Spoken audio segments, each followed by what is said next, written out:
Joe, let's move on to this. There was an interesting story that came out from Chris Lowe of On3 in reference to Ty Simpson. There have been rumors that started from KSR, Kentucky Sports Radio.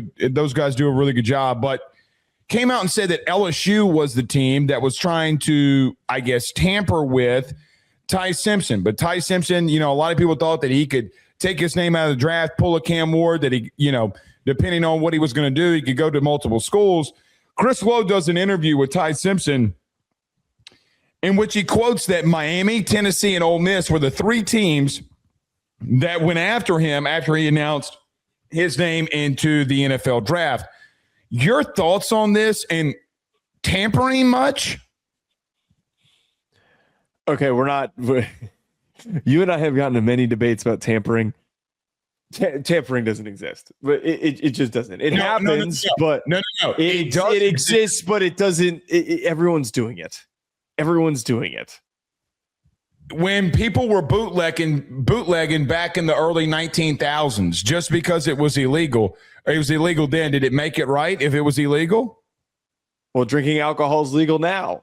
Yeah, but it wasn't. It's a bad example. So, I just don't want to talk about tampering because it is a very tiring. It was tampering. You should have just said yes. It was tampering and moved on. I think that is the least important aspect of this entire conversation. Okay, well then, what do you think the biggest aspect is? The biggest aspect is I think that Ty Simpson should have taken the money and gone to Miami. I think that he should have. And it has nothing to do with the fact that he was offered $6.5 million. I'm not saying that Ty Simpson, oh my God, that's life-changing money. Why didn't you take it? He's about to make a ton of money in the NFL. It has nothing to do with the money. And in the story, it was talked about how Nick Saban said to him, remove the money. What decision would you make regardless of what you wanted, whatever was trying to influence your decision-making? Just like we just talked about with Dante Moore, I thought that Ty Simpson has a lot of the same evaluations. A really good player who had a ton of tremendous plays for his team, a reason for Alabama's success this year. Even when they were struggling, he kept them alive. They won the Oklahoma game, as we talked about, because of the way that he played. He fought his ass off. But he's got 1 year as a starter. And at times we saw some of those issues with that lack of experience. Ty Simpson, and this is where, and it was put in the story that 17 of the 18 NFL teams that gave him grades, and this aligns with what was talked about on the show when I brought this up, that from what I heard that the NFL gave him pretty much entirely first-round grades. Mm-hmm. Most of these grades are probably middle to the back end of the first round. Mm-hmm. Now that Dante Moore's out of it, he still probably goes really, really early in the top 5. Because teams are desperate. But that does not mean that is best for his career. I do not think Ty Simpson is at a point in his development where he goes to the Jets, he goes to the Browns, he goes to the Cardinals, he goes to the Dolphins, that those are environments that are going to help him produce success. I unless he ended up with the Steelers, as I said before, I am a little wary about Ty Simpson as a prospect. You had a chance to go to a team that has been one of the best environments for transfer portal kids that have helped their stocks. Carson Beck helped his stock. He would have been a late day 3 pick last year, and he might be a late day 2 kid with the way that he played last game and depending on how he plays in the national championship. Blake, I don't think this kills Ty Simpson, but I think that if you were getting that much money, you should have thought about it and you should have maybe gone to Miami. I'm glad that he didn't. And I'm glad of his statement when he said that I am full Alabama, and I feel like I would have betrayed Alabama and everything I gave to that place if I even entertained that. I think that there comes a point in time where, do I think that you're wrong that I think he could have used another year of development?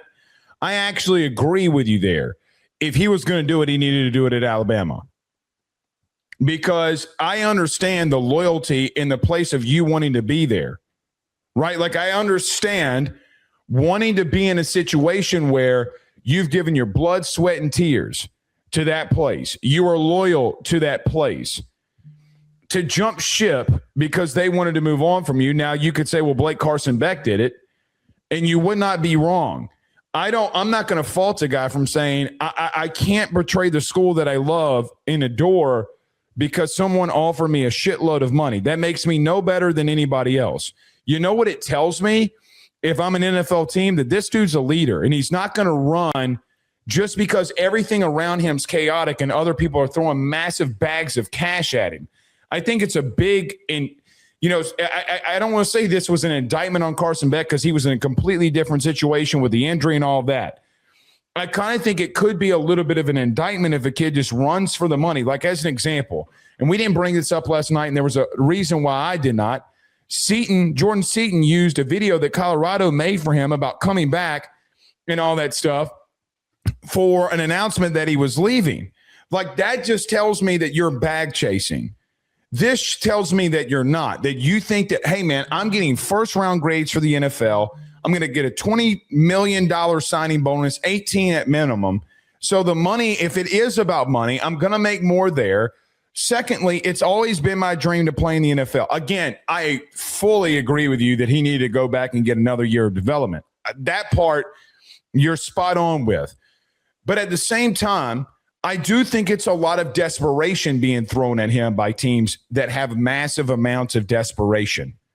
Meaning, Ole Miss, I thought you wanted Trinidad Chambliss. I thought you felt comfortable about that whole situation. Miami, I thought that you were going to be able to land Sam Levitt. In Ty Simpson's article, he says, when they missed Sam Levitt, I was calling them and they doubled their pay to $6.5 million. Tennessee has whiffed on every single quarterback in this portal haul. Every single one of them. It screams of desperation by all three of those teams, Ole Miss included, with Trinidad Chambliss. If you're Deuce Knight right now, how do you feel? How do you feel? If you're Trinidad Chambliss, how do you feel right now? And I'm being dead ass honest. How do you feel that they're talking to Ty Simpson? They're supposed to be helping you fight your legal case. By the way, throwing this out there, did you see Chris Lowe's report the other day about it wasn't Ole Miss that hired Tom Mars? It was Tom Mars that got convinced by Lane Kiffin to fight his legal battle for him. So who's watching out for Trinidad? Who's watching out for him? So you're going to tell me, and I still don't think he's going to get this probably a temporary restraining order because the new lawsuits in the state of Mississippi. You're going to grant him that because of a 1 week tonsillitis? And I get where Ole Miss is coming from with that. But Deuce Knight, hello. Joe, I've said this a couple of times. I don't know if Shannon Dawson, if he doesn't get his way, that he doesn't want Williams to be their quarterback next year. Because I know that they're throwing a lot of money at people, but they didn't really pursue Sam Levitt like that. They kind of told him hello, and then he walked out the door. I'm calling a little bit of bullshit, but like, hey, if you want to come here, we'll give you money. All right, you don't want to? See you later. Oh, we're going to give you one last shot. You want to come? No? Okay, sounds good. Tennessee's the team that whiffed on everybody. Bro, you had a sitting SEC head coach in Lane Kiffin walk off in your trap and take it over and land a commitment from Sam Levitt. Bro, do what? Josh Heupel struck out on everybody, and they were going to give him $5 million. So I bring all this up to say, number one, I like that Ty Simpson said, I am too loyal to Alabama to go. Number two, it shows how desperate teams are and were in this portal haul at quarterback. Don't you have George McIntyre was the number 2 quarterback last class? Aren't you bringing in Faze and Brandon? Like Miami, I get what Miami's going through. I mean, it's going to be a tough situation for them. But Ole Miss, you're fighting a legal case for Trinidad Chambliss. So 3 things involved in all this. I agree with you that I think Ty Simpson's not ready for the NFL. Just being blunt, I think he could have used another year. I still think he'll be fine. Number 2, the desperation around teams in all of this is glaring at most, and teams are resetting the market there. But number 3, man, it just goes to show that everybody keeps talking about players being loyal. Boy, these coaches have very short memories about the promises that they make to players too. Joe, they got Faze and Brandon and George McIntyre. You're fighting a legal case for Trinidad Chambliss, and you're telling Deuce Knight if he's not coming, then you're our starting quarterback. I think that's a good kind of point to bring up here because coaches have always been deceptive in the history of the sport. And just because money is out there now doesn't mean that changes. I agree with your point on the sentiment that Ty Simpson has is exactly what I do agree with. I do completely agree with his approach of saying, I want to respect Alabama and finishing my career. And part of what I understood from the piece was that he basically communicated with the staff, hey, I'm not coming back next year. I'm entering the draft. And that was when the overtures came from all these other programs that wanted him to jump in the portal, that he was making this move to the NFL, hence why he made this final decision to sign and actually submit into the NFL draft. I respect that he wanted to essentially close that door. I think that it would have maybe not been dirty, but it would have not come off great if Alabama had been put in this position where they're turning the page, they're ready to move on. Maybe they're preparing to endure what is going to be a little bit of a reloading year with a new quarterback stepping in. If they trust Mac or if they trust Russell, who knows how that's going to turn out. We talked about that in a different segment last week. To have abandoned that and then just jump to another school, yeah, that aspect of things will not look great. I don't think it necessarily, if you go to Miami, that comes off as chasing money.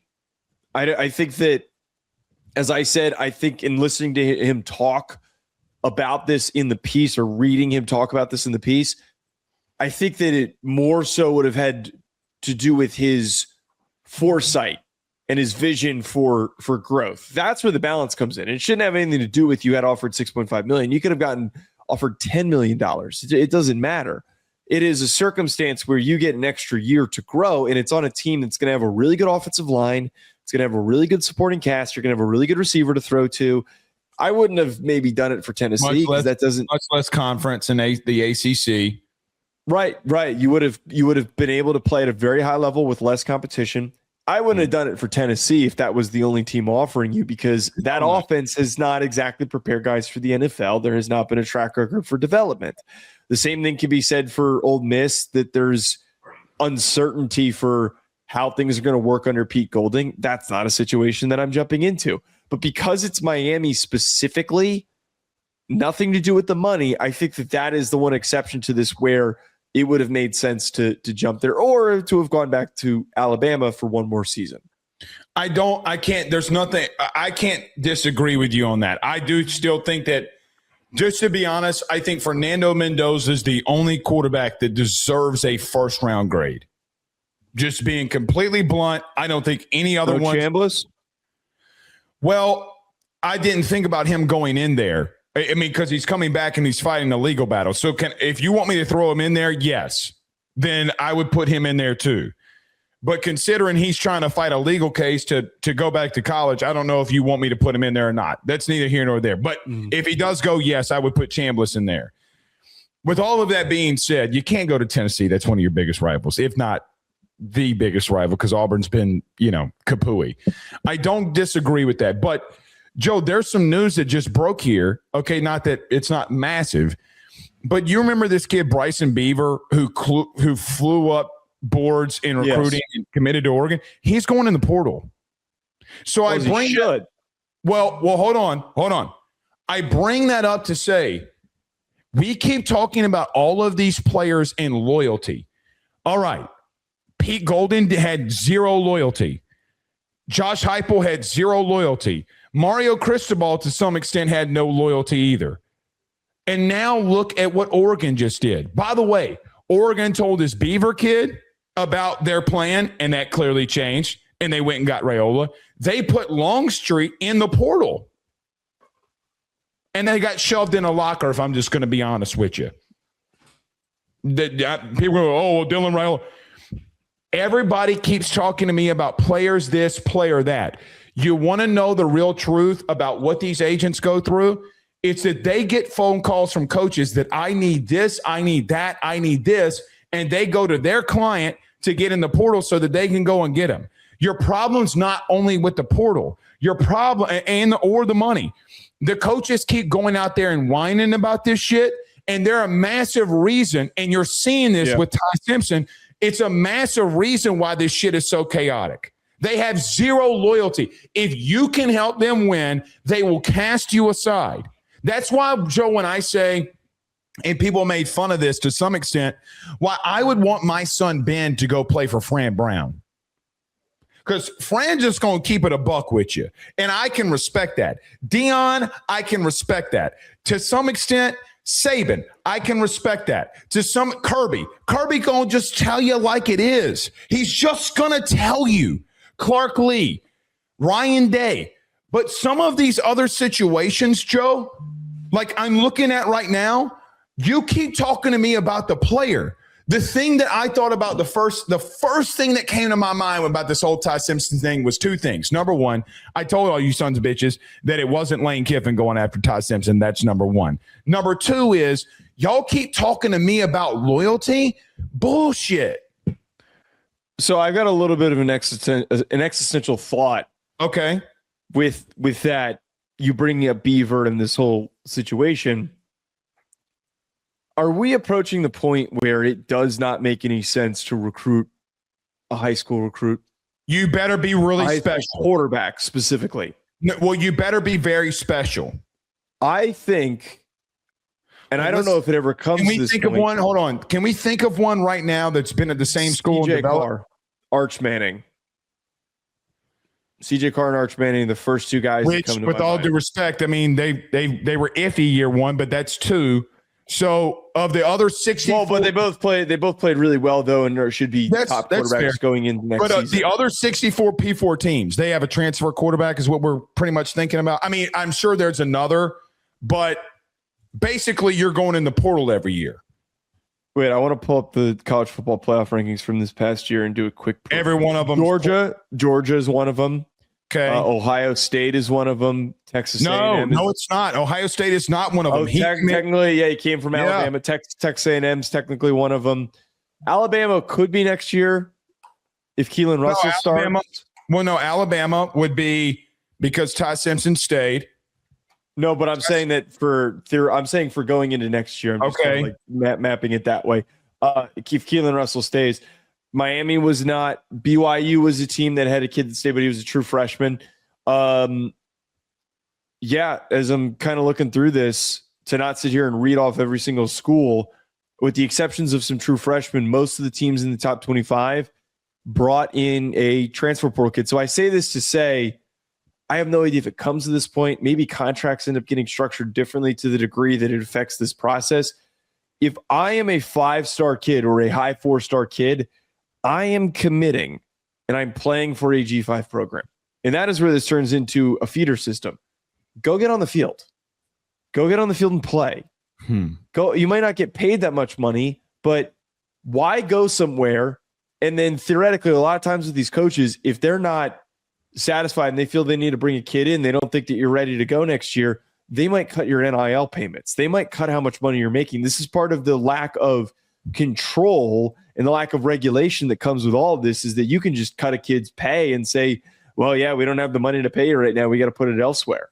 I do wonder if it does start to come towards that, where these smaller programs get kids that come and play for them. They start for 2 years. They get 2 years worth of starts under their belt, and then they get the $6 million offer and they transfer, because it's far more valuable seemingly to be the kid who plays on the field, gets on the field, and then gets an offer for a team that's competing for a national title.